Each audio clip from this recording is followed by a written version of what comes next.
To achieve the opportunities they deserve in life, our students need academic success.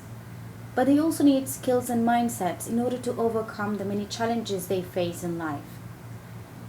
Given our limited time in the classroom with our students, we can't teach everything. We must choose the most important skill to prioritize based on our students' context. The act of diagnosis is the beginning of this. For example, from his kindergarten classroom in Mumbai, Arnab saw that his students needed to learn to be resilient to poverty and violence. Vivian in Buenos Aires made a different statement. In my area, many low-income families send their kids to state schools. However, students stay at school and do nothing, or are even sent back home many times because teachers do not attend their own classes. Teachers and cleaners go on strikes, schools are closed for health reasons, among other things. In this fellowship, we chose to focus on independence and resilience as a trait that would help students move onto a path to overcome the challenges of their context. Independence was necessary for our students to develop skills, which will enable them to take responsibility for their learning and striving for excellence.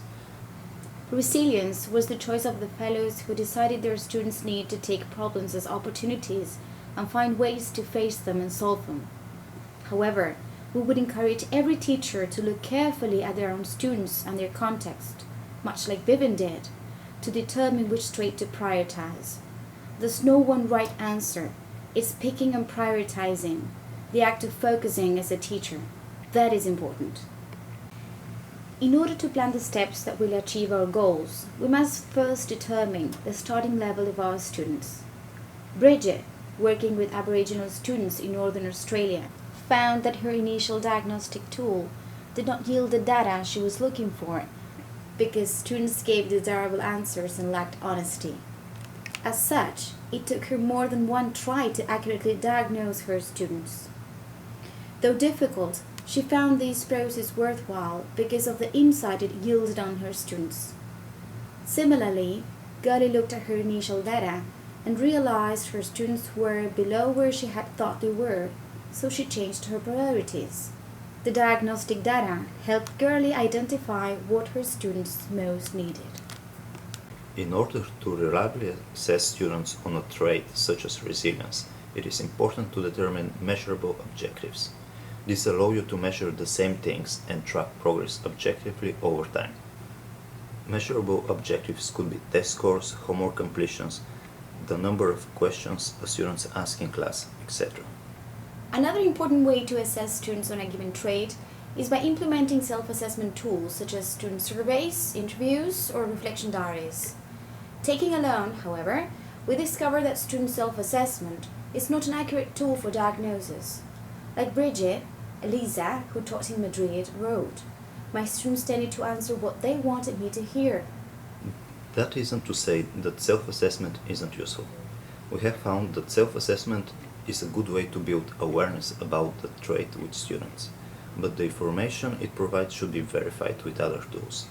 Avital did this well with her students in Jerusalem. She added indicators such as test scores, focus group interviews, and interviews with parents in order to give her a better picture of how her students were doing.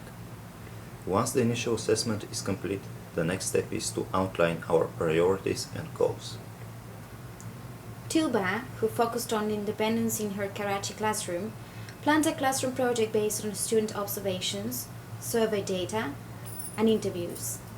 The project aimed to have students do the following: attempt the required academic content, set a goal for their desired growth, make significant progress along the planned academic trajectory, track their academic progress, find resources when needed, find solutions to unanticipated problems, take initiative. As indicated, Tiva makes very specific priorities, which helped her construct her methodology and eventually determine the indicators she used to track her progress along the way. Once we had clear, measurable objectives for building traits to help our students stay on the path of transformational change, we wanted to make sure we were actually moving students in that direction. To do this, we chose indicators to measure our progress along the way. Such indicators needed to be measurable and measured in different ways for verification purposes. With non-academic skills, where our goal was to see students apply the trait in real life, we wanted to make sure our measurements were not constrained by the classroom walls. Elisa illustrates an aspect of this in the following way. Most of them answered very positively to surveys and interviews, but their real actions in class and outside the classroom made me realize they needed to develop their resilience in order to have more opportunities to succeed in life and to have the ability to choose their future and not let external factors choose their future for them. In other words, Elisa discovered measuring mindsets through student surveys was not enough. She needed to measure behavior too, because it was the behavior that she was trying to change. Once Georgi decided what skills and mindsets he wanted to develop, he devised a system that would track students' progress. He helped empower students not to give up when facing difficult challenges.